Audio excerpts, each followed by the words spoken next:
narrative. I had just walked through the door after a long day at work, my shoulders heavy with exhaustion. All I wanted was a hot meal, a moment of peace, and maybe some time to share with my wife. That wasn't too much to ask for, was it? But instead, I was greeted by silence and the distinct aroma of something reheated, or worse, takeout again. The dining table was cluttered with shopping bags, the kind from high-end stores, all proudly displaying logos that screamed expense. The irony wasn't lost on me as I set my briefcase down. Here I was, breaking my back to provide, while she was lounging on the couch, scrolling through her phone, without even a glance in my direction. "Hey," I said, trying to keep my tone light despite the brewing frustration. "What's for dinner?" She didn't even bother looking up. "I ordered something. It'll be here soon." It wasn't the first time this had happened. In fact, it had become a pattern. The meals I used to come home to, her lasagna, her stews, were distant memories. The kitchen now felt like a museum, untouched and irrelevant. It wasn't just the food. The house itself seemed to be slipping into chaos.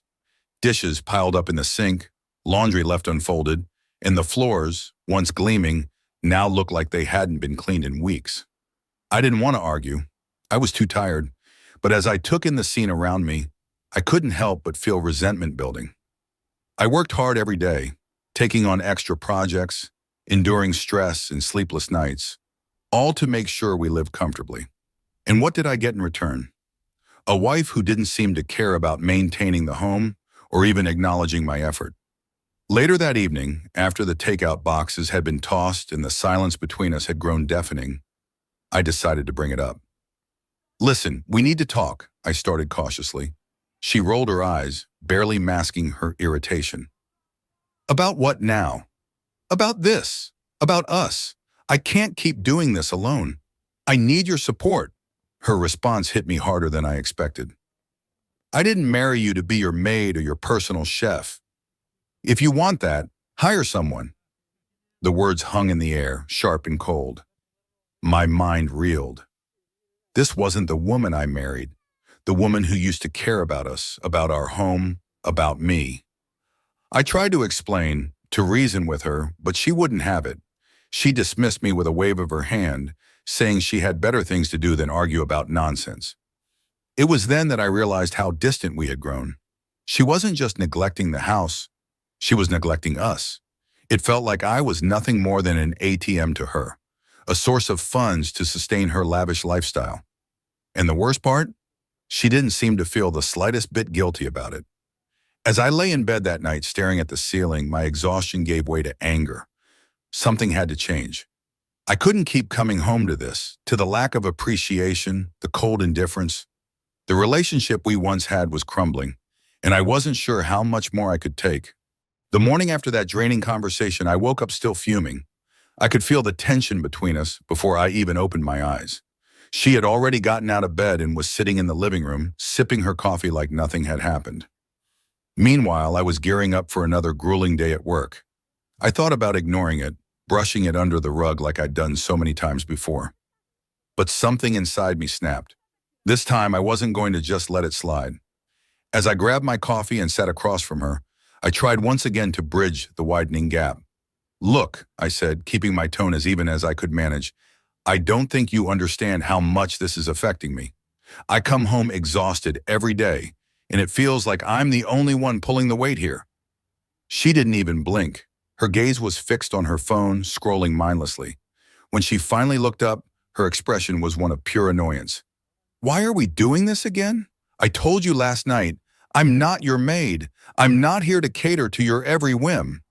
The sheer coldness in her tone hit me like a slap. "That's not what I'm asking for," I replied, my voice rising despite my efforts to stay calm. "I'm asking for a partner, someone who contributes, someone who cares about this relationship as much as I do." Her laugh was bitter, almost mocking. "You think this is some kind of partnership? Let's get one thing straight. I didn't sign up to be your servant. I have my own life, my own priorities. If you don't like it, that's your problem."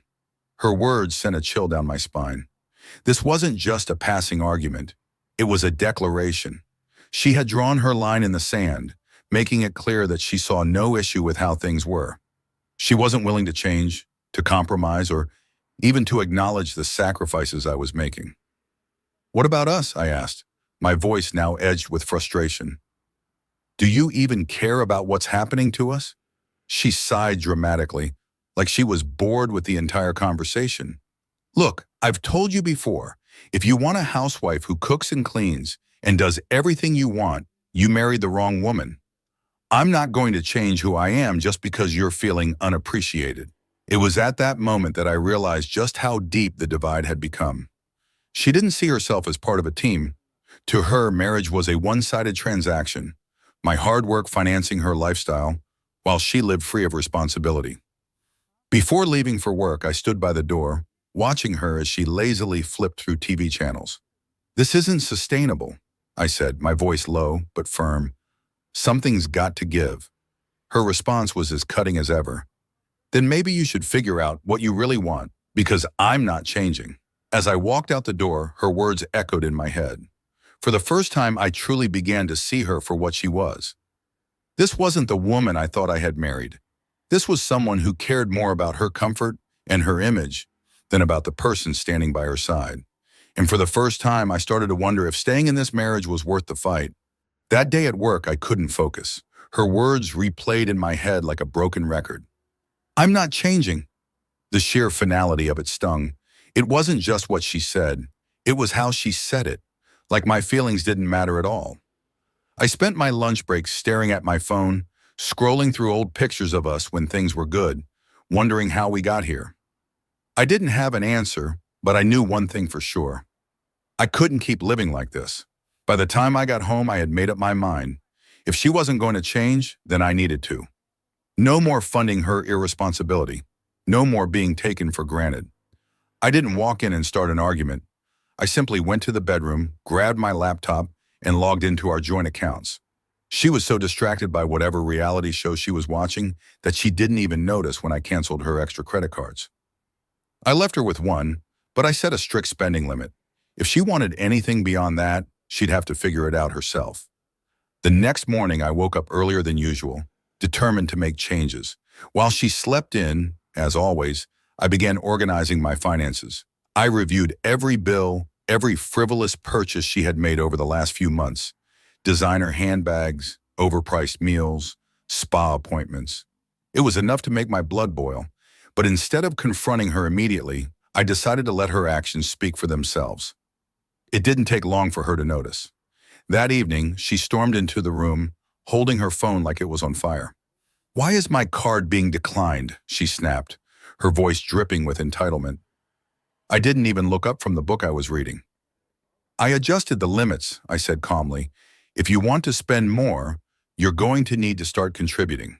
Her reaction was exactly what I expected. "Contributing? I'm your wife, not your employee.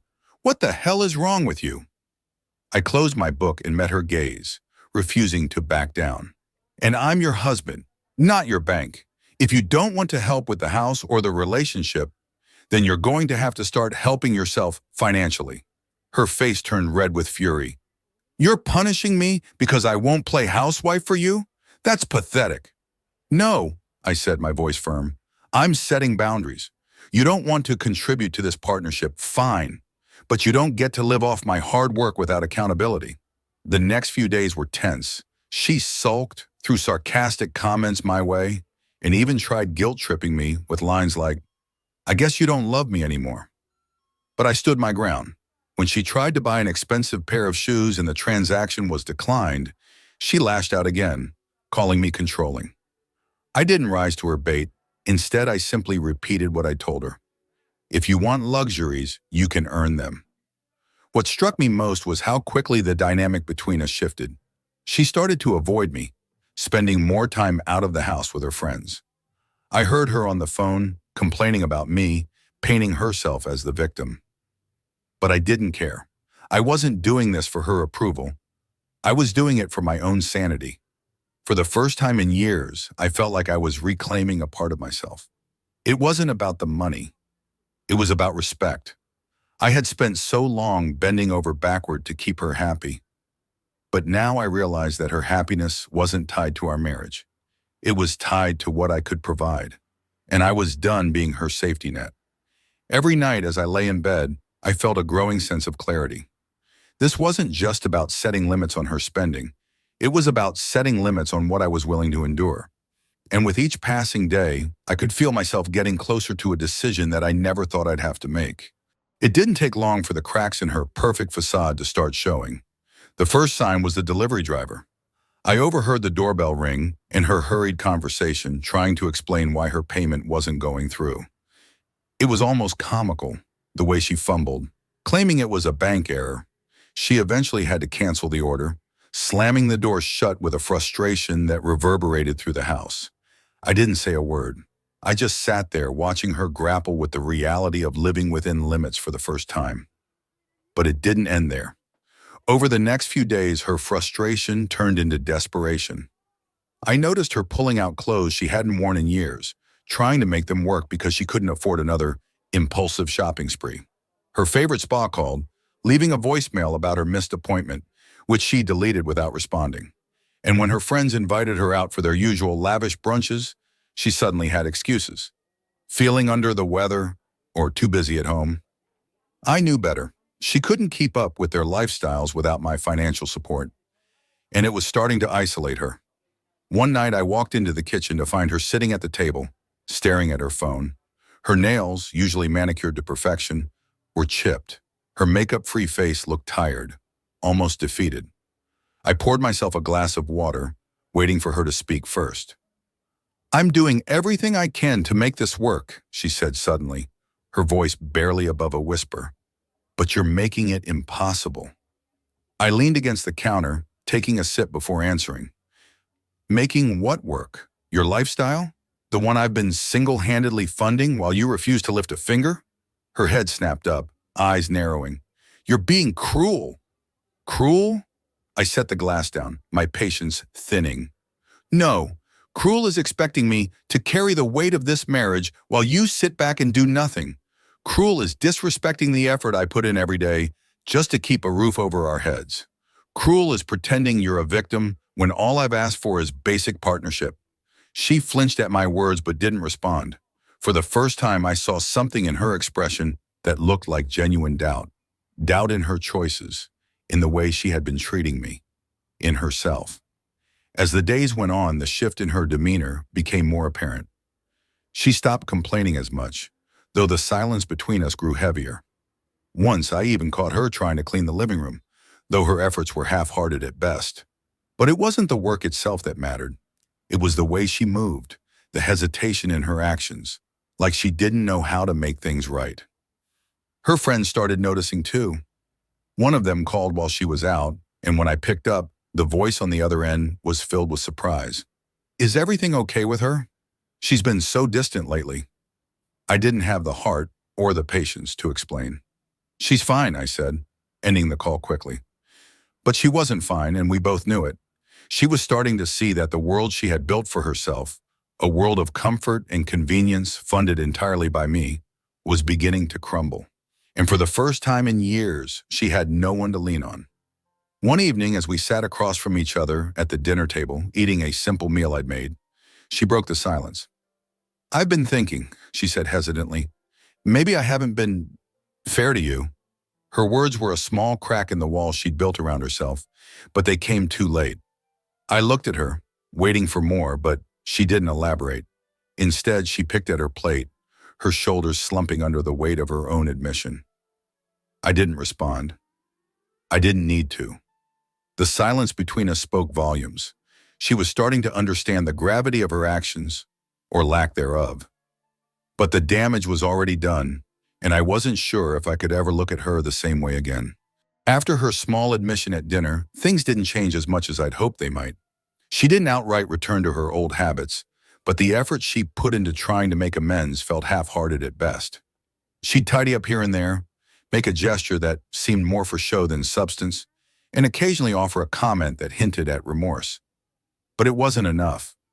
Not for the years of neglect and entitlement I had endured. And frankly, my patience for her attempts was long gone.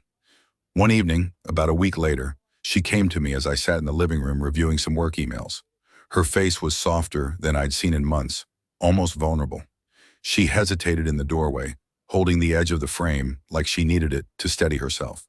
For a moment, I thought she might actually have something meaningful to say. "Can we talk?" she asked, her voice quiet, almost trembling. I set my laptop aside and gestured for her to sit. She perched on the edge of the couch, wringing her hands like she was afraid they might betray her. For the first time in what felt like forever, she looked small, unsure of herself. "I've been thinking," she began, her eyes fixed on the carpet, "about everything you said, about how I've been treating you. And you're right, I haven't been fair to you." I stayed silent, watching her struggle to find the words. "I guess I just—" She stopped herself, taking a deep breath before continuing. "I got comfortable, too comfortable. I took you for granted, and I didn't realize how much it was hurting you." She looked up then, her eyes glassy with unshed tears.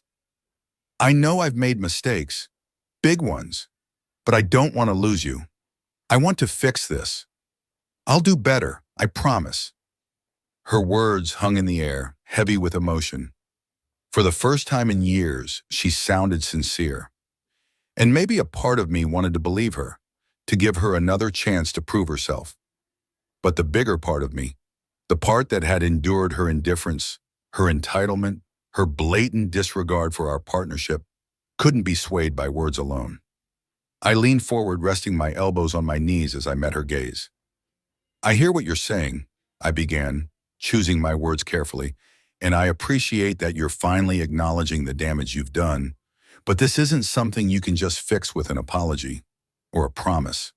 The trust, the respect, it's gone, and I don't think it's something we can get back." Her face crumpled, and for a moment I thought she might break down completely. But instead she straightened her back, her expression shifting from sorrow to desperation. "I can change," she insisted. "I'll do whatever it takes. Please, just give me a chance." I shook my head, feeling the weight of my decision settle over me like a heavy blanket. "You've had chances, more than I can count, and every time you chose yourself over us. I can't keep doing this. I can't keep hoping for something that isn't there." She reached out, grabbing my hand in a way that felt more like clinging than connection. "Please," she whispered, her voice breaking. "I love you." I pulled my hand back gently but firmly. I needed your love when it mattered, when I came home exhausted and just wanted a partner, when I asked for help and you dismissed me. Love isn't enough anymore. Not after everything. Her tears finally fell, streaming silently down her cheeks.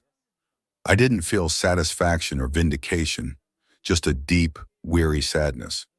This wasn't how I wanted things to end, but it was the only way forward. She stayed there for a while, crying softly while I sat in silence. Eventually, she got up and left the room, leaving me alone with my thoughts. The woman I had once adored, the woman I had built a life with, was now a stranger, and no amount of promises or tears could change that. After that night, the house fell into a silence that felt more oppressive than peaceful. She kept her distance, retreating to the guest room and leaving me to my own thoughts. There were no more attempts to plead, no more empty promises or declarations of change. It was as if she had finally accepted what I'd been trying to tell her for weeks, that the bridge between us was burned and there was no rebuilding it. I woke up early on a Saturday morning, the weight of my decision heavy but resolute. It was time to end this chapter of my life. As I walked through the quiet house, I could see the remnants of the life we'd once tried to build together. The framed wedding photo on the mantel, the decor she had picked out, the expensive furniture we never really used. It all felt hollow now, symbols of a partnership that had long since died. I grabbed a roll of garbage bags and started packing her things. Her clothes, her designer handbags, the shoes that probably cost more than my entire wardrobe. I stuffed them all into black bags, one by one. Each item I packed felt like shedding a layer of weight I'd been carrying for years. I wasn't angry anymore. I wasn't bitter. I was just done. By the time she woke up, I had almost finished. She walked into the living room, rubbing her eyes, and froze when she saw the bags lined up by the door. Her expression shifted from confusion to disbelief, then to anger. "What the hell is this?" she demanded, her voice sharp. This is me moving on, I said calmly. I've been carrying this relationship alone for too long, and I'm done. You need to leave. Her eyes widened, and for a moment, I thought she might argue. But then she crossed her arms, her voice dropping into a defensive sneer. You can't just throw me out. Where am I supposed to go? That's not my concern anymore, I replied. You've made it clear that you don't need me, remember? So prove it. Go build the life you think you deserve, but do it on your own. She looked at me like she didn't recognize the man standing in front of her. Maybe she didn't. Maybe for the first time in years, I was finally standing up for myself in a way she hadn't expected. Her confidence faltered, and she tried one last time. I can change, she said, her voice quieter now, almost pleading. We can fix this. I shook my head.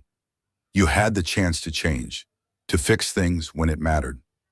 I'm not angry anymore, but I can't keep living like this. I deserve better. Her silence spoke volumes. She turned and walked away, and I heard her footsteps retreating back to the guest room. I didn't follow. Instead, I finished packing the last of her things and set them by the door. Later that afternoon, she called a friend to pick her up. She didn't say goodbye when she left, just grabbed the bags and disappeared out the door. I watched from the window as the car pulled away, feeling an overwhelming sense of relief. The house was quiet, but this time the silence felt different, liberating even. Over the next few weeks, I started to reclaim my life. I rearranged the furniture, took down the wedding photos, and donated the things we had bought together that I no longer needed. For the first time in years, the house felt like mine, a space where I could breathe and start over. Friends began reaching out, asking how I was doing.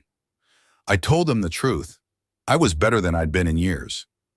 I started reconnecting with people, going out more, and rediscovering the things I loved. Slowly but surely, I felt like myself again. One evening, as I sat on the back porch with a glass of wine, watching the sun dip below the horizon, I realized something. The weight I'd been carrying for so long, the frustration, the resentment, the exhaustion, it was gone. In its place was a sense of peace I hadn't felt in years. I wasn't just surviving anymore. I was living. And for the first time in a long time, I was excited to see what the future might hold.